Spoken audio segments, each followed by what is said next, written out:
La récolte n'aura pas lieu avant 4 mois, mais Mathieu Idogo, cultivateur de coton, est pessimiste. L'inquiétude est là, parce qu'on n'est pas certain qu'il y ait moins de pluie, qu'il y ait plus de pluie. Bon, on est régionalement exposé à ce problème-là.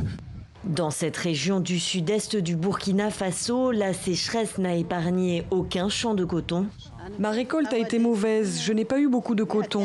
La production a baissé d'au moins 60% par rapport à l'an dernier. C'est à cause de la sécheresse, il n'y a pas eu de bonne pluie. Plusieurs zones du Sahel sont touchées par une sécheresse persistante et à cela s'ajoutent d'autres facteurs.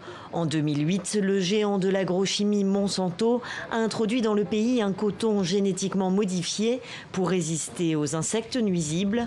Problème, le produit a perdu en qualité et d'autres parasites se sont développés. Les autorités ont arrêté sa production, mais la transition reste compliquée. On compte seulement sur la période de saison des pluies pour la production agricole. Voilà.